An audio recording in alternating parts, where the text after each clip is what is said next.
Welcome back to Breakfast Central. It's time for the newspaper review, and this is the point where you get to be part of our analyst. All you need to do is to call the numbers at the bottom of the TV screen to share your thoughts on any of the stories on the front pages of the paper. Joining us this morning as our in-studio analyst is Public Affairs Analyst Theophilus Akatugba. Thank you for joining us. Thank you very much, Mr. Good morning. Good morning. To be in the midst of handsome and beautiful people. So great to be seated with a handsome and great mind. All right, let's start off with the Punch newspaper. The front page of the Punch newspaper this morning. The big story reads, shocking surge. It's very shocking. Whew. Shocking as per electricity shocking. Yeah. Electricity subsidy jumps 220% to 2 trillion naira. Economic strain blamed for unsustainable power subsidy levels. 36 governors reject amendment to Electricity Act. Wait, there's a subsidy and I'm paying the money, the So amount I'm paying for electricity. I didn't bring that there's no subsidy. I would have received a dirty slap in my financial pocket. Still on the front page of the Punch newspaper this morning, Tinubu immortalizes Buhari with Unimade. Renaming amid fake glowing tribute. Maybe we should even start with that, Unimade, because that was how we started the show this morning. Is that the best way to immortalize a person? No, I'm putting it in context. Yeah. This person had nothing to do with the university per se. It's not like he was an alumnus of the university or a former VC or somebody that contributed to the establishment of the university. Zero connection. And or maybe we don't know the connection. You know, I mean, we know the history of if you look public. at it, you know, sometimes we don't know the background to why some of these decisions are made. It could have been a special request, because I don't think if you want to give him a national honor, it's that university. So special request in how many days? It could have, no, you know, there's a lot of emotions. It could have been that it's being prepared for, they have been thinking about it. And of course, when a man is that age and the death took place, the people that runs the university could sit immediately and say, we want to, this man has played a special role. He has supported us one way or the other. We don't know what he has done behind. Because if you see, the son was very happy when the announcement was made. Like something they wanted that was given to him. He applauded it. But he didn't look as if this is not enough. Should there not have been wide consultations with the governing council of the university? Wide consultation. The alumnus. Well, you can consult them. If they can talk, they could have spoken to the leadership and said, we want to honor this man with this. And then, except we see people reacting. For now, we've not had reactions. I mean, I have not seen. Have you seen some? Are they within the zone or we from southern Nigeria? Because the most reactions we hear are those who really don't have any connection with it, who just go into political reactions. Have we heard cogent reaction from the school authorities? Just like when University of Lagos there was opera from within the university community. Could have been Maulag today. So for me, I think that we should, this is to me a quick reaction, maybe what the president, well, this should not be the real immortalization, because he did that during the FED meeting. So maybe more will still come, because this could be a quick reaction to a special request, in my opinion. In your opinion, what's the best way to immortalize the person? Well, some have suggested maybe Katsina Airport or a stadium, you know. Well, you know, the President Buhari already have a lot of things named after him. So it's not as if this is one of the biggest things. There are a lot of things already named after him. I think that the country might not, you know, sometimes a testator, somebody who has done good, his good might not be known while he lives, but his good might continue to manifest even long after. So it is, if it's bad, if he has done anything bad, we also will know in time that, in fact, we didn't know that this thing was good, because sometimes you can start something with good intention and it goes bad, and it turns out that this is, for example, war against indiscipline. When Buhari launched it, everybody disliked him. People were against him for flogging people, for attacking, for making people, you know, for trying to box us into a queue. 30 years after, was one of the reasons people queued behind, that what he wanted to instill in us, we have not been able to achieve. So let's get him back to do. Especially seeing the way Keke and Danfo drivers operate in Lagos State. Absolutely, because he couldn't achieve that because of his area boys. Yes, they need I remember those days, even when you go back as far as during the former state governor, Buba Malowa. I mean, I can't remember. I can't recall how you would have area boys. They were so scant. They never. It wasn't a cultural thing then. So we have area boys were developed around that time. Do you see what you see as area boys were born around those times, not educated. You see, this country always talk about its problems. Look at the roots. That's why the long years of military rule inflicted on this country irredeemable pain, irredeemable damage. Educational institutions collapsed. Courtesy took flight. Blame the military rule. Yes, the military rule is an aberration. They're not supposed to be there in the first place. They were not governing us under any constitutional order. They governed the country. Even the military themselves were victims of military rule. But they gave you a constitution. No, it was that is the constitution we are still contending with. The fact is that they didn't say there's nothing so terrible that we cannot say there is not some good. Yeah. But the general culture they left behind, we have not recovered. The civilians still behave like dictators. But then again, are we still going to blame them? What about us? Why can't we just? I mean, if we get back to if someone keeps drinking and becomes a drunkard all the while, there's a time where he would have to make his own decision to say, I'm not going to take a job at a bar to be a bartender. We have not been able to make that decision. Anyway, let's move on. We should make a decision, but we have not been. Just for like the colonial masters, there are so many things we still do unconsciously. Have we been able to take a decision from that as well? So decision is not just a statement. It's about the people understanding that a new culture have to be accepted. For now, Nigerians reject cultures. They accept what they are comfortable with, and they don't even want to accept any doctrine that says let's change. The people want change. They don't want to change. All right, let's move quickly because we have a very short time for this segment. ADC kickstarts 2027 manifesto drive, still on the punch. Opposition coalition pledges fair ground for Atiku, Ugamichi, others. Dede Momodu quits PDP. Kachuku wants Obi against accepting VP slot. What's your take? Okay, what am I reacting to? I mean, ADC manifesto drive. It's a beautiful thing. My question is that is ADC not having a manifesto before? ADC? Yes.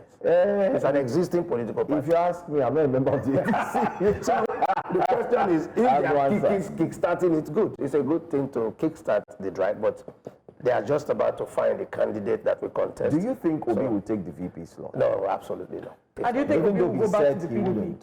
Do you think he will go back to the PDP?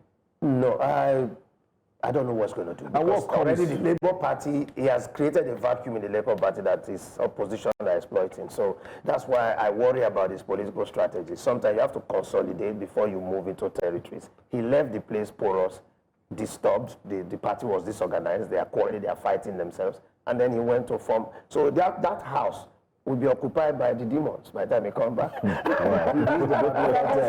Let's also look at, I also want to take you up on this issue of manifesto. So which supersedes which one? The party's manifesto or the candidate's manifesto? The party, and do we even follow manifestos? Now, the party manifesto is a very long-term strategic plan. We want to make education free. At all levels. That's party manifesto. Now, it is for a candidate to now look at the manifesto and bring out his promise. I will make it free to secondary in my time. I only have 4 years. So, party manifesto is the entire framework, what is the dream of the party for the country that can be achieved in 100 years. That can be achieved in 200 years. So like vision statement and mission statement. Absolutely. So it's now time for a candidate to look at that manifesto. Okay, since this party wants to give free education, within the 4 years that I have, I want to ensure it at primary level. Is that how politicians think, or they just, or let me just use this party to get to power? That's how they think. But the citizens see manifesto, they don't think of the promise. That's another thing. Buhari was talking to Nigerians about something, but they were looking at APC long-term manifesto. He promised to do this. But Buhari was telling you, I will do. He was campaigning on three grounds. Which is what is advised. He was always repeating those things, and I wonder, he never spoke to any long-term manifesto. I'm here to fight corruption, we recover my money. His terms were so, I will build infrastructure. And that was what Buhari was just doing. Everything you were saying, he said, this is my promise, let me deliver it. Okay. The same thing with Tinubu. When he came, he said, I will do this. So look at what Tinubu promised, but look at the APC manifesto, which guides Tinubu's action, because Tinubu and other presidents under APC were achieved that it could be 40 years, but that is the party manifesto. All right, let's move to the Nigerian Tribune, Winger. There's a Okay, big story there. let's see what the headlines are saying. This is the Punch, no? All right. Let's go to Nigerian Tribune. Nigerian Tribune, please. Yeah, let's see the Nigerian Tribune. Okay. We have that running. While we're trying, Okay, so Okay, let's just take the Punch for now. no, I don't think that's a it's today's paper, futuristic. that's not. It's in the today's paper. future. But I want us, I want us to take the Sunday Punch. Nigerian Tribune. On the front page of the Nigerian Tribune, Yeah. soldiers rejected 13.7 million naira bribe from terrorists, according to Defense Headquarters. So they report that in the course of them doing their routine, raids, that they encountered 2 terrorists and they offered them 13 million naira, and they turned it down. That's commendable. Very It commendable. means that they really have some closeness with these people. It's like the interaction level for a bribe to be offered. Because I thought that the level of relationship between us is the engagement is complete, remove them from the system. So if there is a meeting where discussions could be held, A round table meeting, or maybe when they were arrested. all right. Yes, They at the now point made of those arrest. desperate Yes. offer. Where's my time? You know, I want to say something about this. I think from what I gather, from my feelers from the north, it's not as if these terrorists are strange people or they are some unknown fellows. They're actually part of the system. Like the area boys we talk about them with so much disdain in Lagos. I hope with so much disdain, but the area boy is still around. We actually know his house. Yeah. He lives in the community. If he's around Fadei, his house is close They by. know People the know beer him. parlor he goes to. So Yeah. they know where he drinks. They even know his woman, his wife. So the same situation is in the north. These bandits and co, they know them. Let me even report what he Yes. said. He said on the night, this is by Operation Safe Haven. He said on the 9th of July 2025, our gallant troops intercepted a vehicle with bullet holes along Jos Sanga Road. Suspects attempted to induce troops with monetary gratification while they declined. Troops arrested 2 suspects, recovered weapons, ammunition, a vehicle, and the sum of 13.7 million naira from them. Fantastic. We praise this action, but you see, this is one gallant move. There could be other 7 that fell. You know, that got lured by that. Because money is so... Nigeria today operates as if money is the only blood that citizens breathe. And that makes people so susceptible to being bribed and paid. If our law enforcement people do not take bribe to overlook faults, however small, this country will be orderly. When we travel, as we say, it's an orderly nation. The orderliness is because the law enforcement has understood his role and he's playing his role and makes everybody to fall in line. But the law enforcement here and everybody in the park, they see the opportunity to cash out or make it big. And this is where the problem, if you go to, I've been to a police station. I was in a police station where someone whose stove was brought in. Do you know what I saw? I was sitting with the DCO at that time having a meeting. I saw a scramble among 4 policemen to handle the case. Whoa. Yeah. Assign me. Assign me, sir. Because they could see that there is the money stolen, that 12 million. And I heard somebody asking how much is left. Just tell me, I will cooperate with you. I must be honest with you. I've seen that too. You've seen that too? Yes, I have.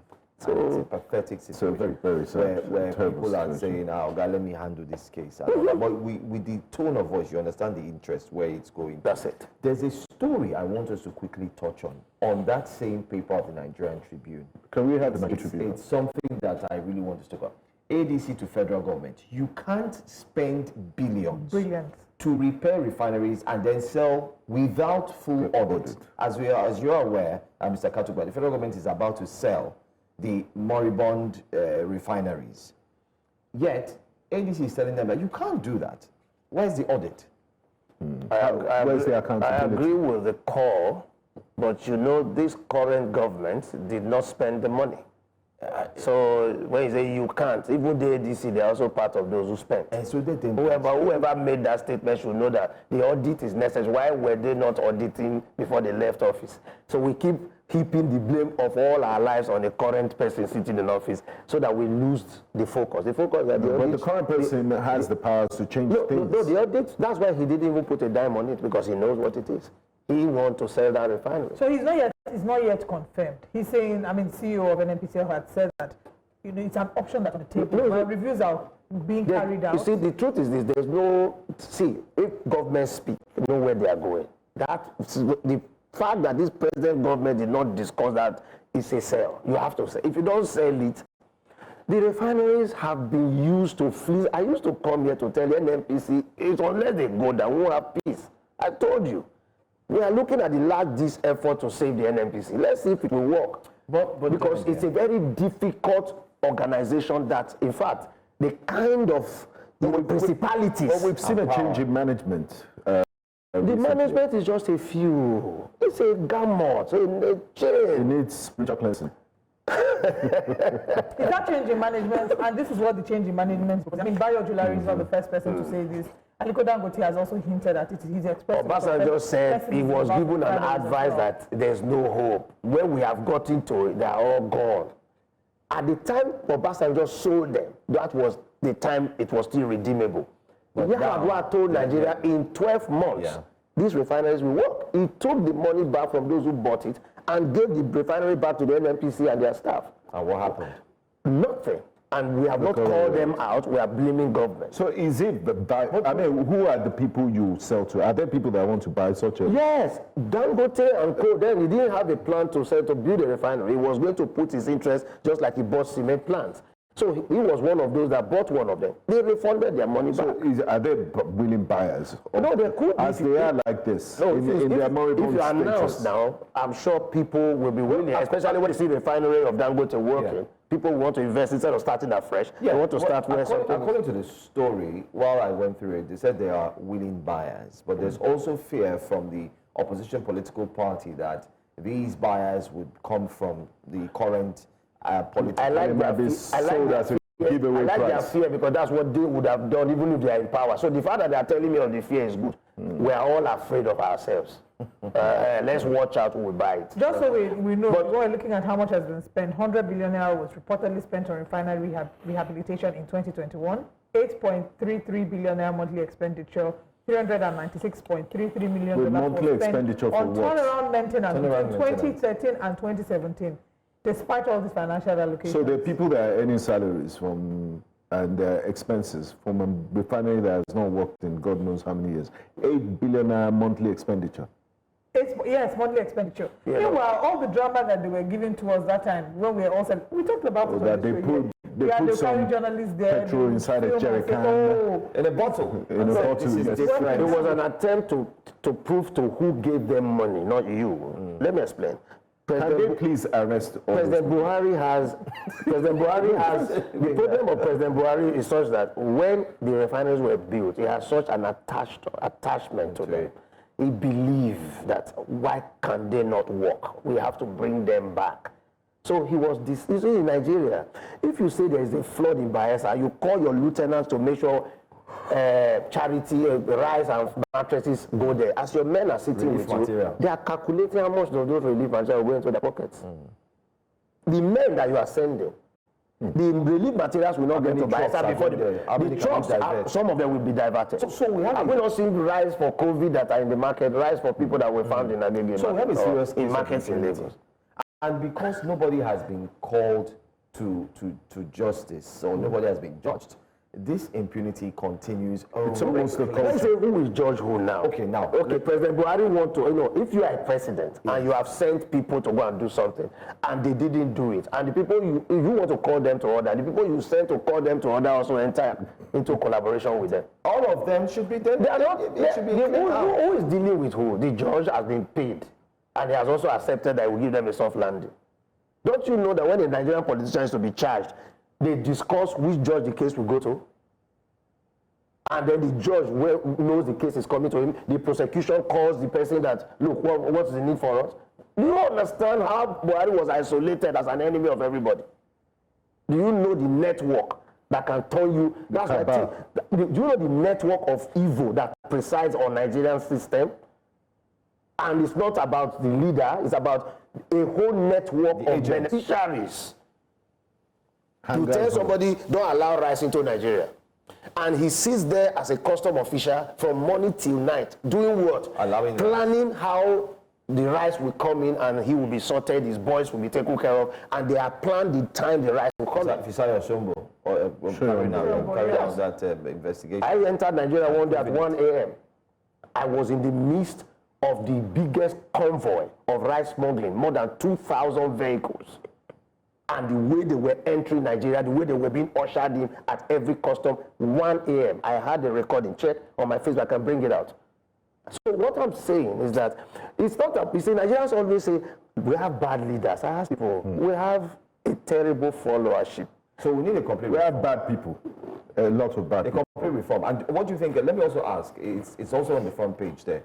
The ongoing Constitutional conference. Yeah, yes. The Patriots. What do you think? I think It's a distraction. Statement there. It's an attempt to distract. The president is very smart. He's going to allow them to do what they're going to do. But Do you think he would accept?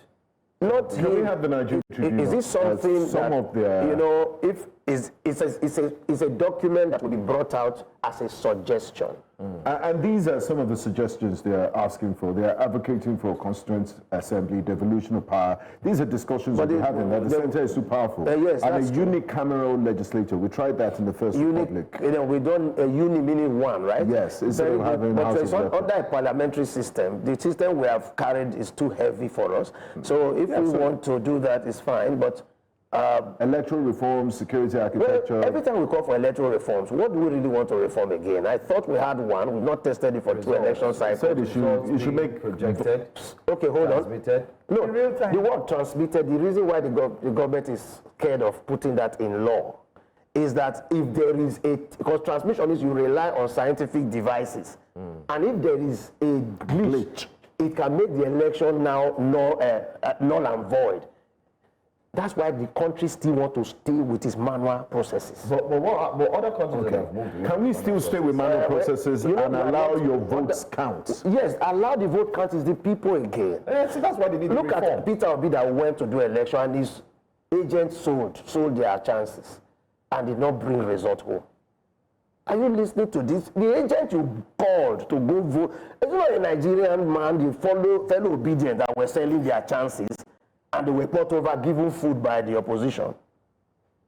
In Delta, it was a clear case of the PDP will come to the polling unit and by the opposition, all of them, and they will all agree, sign the paper, whatever they have written.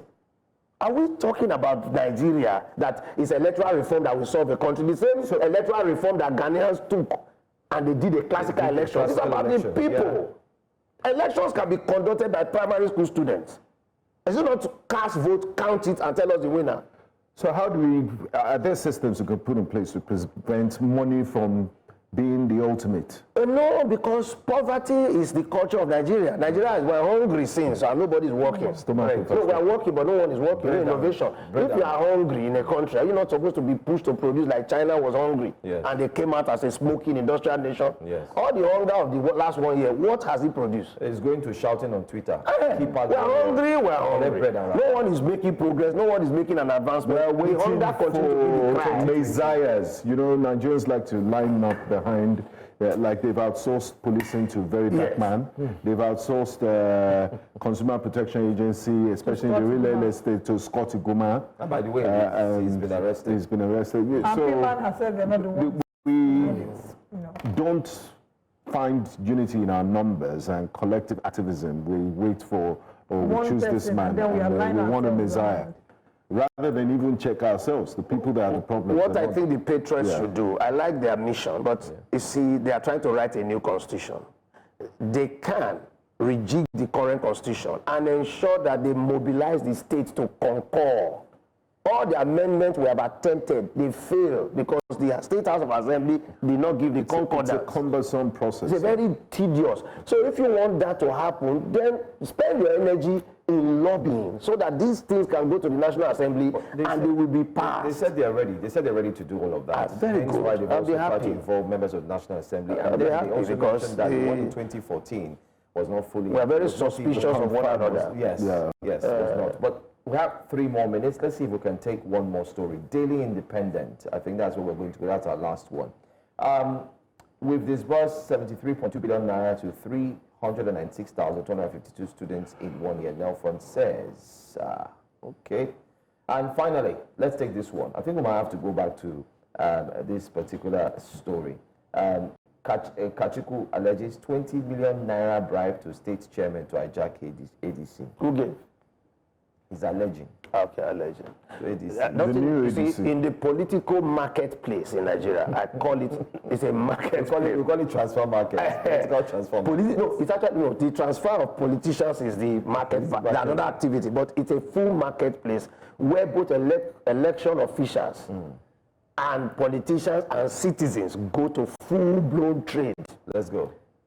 We are now in the season, and it has started quite early. This time too early, earlier than expected, and to the extent of distracting the whole nation from developmental projects. Now we are now looking for some messiahs that will take us out of the hands of a supposedly wicked Tinubu government that is making us hungry. So that when the other people come, every good that we are achieving so far will be reversed because we want to have a moment of stardom. Great man. On sustainable levels, look at subsidy to electricity. Yeah. It's already hitting because the government still say, let's not put full weight on the people, so let's keep paying some part. And we go to that level. Very soon, we will enjoy the light, and the darkness will descend when they remove the subsidy. Oh, there's darkness and there's light. Mr. Akatugba, thank you for joining us. Thank you so much. Always very interesting updates here. We of course now will be heading over from here to bring you our fresh innovation and introduction to Breakfast Central every Friday. But we're going to a very quick break, and when we come back, we'll delve into that. Stay tuned.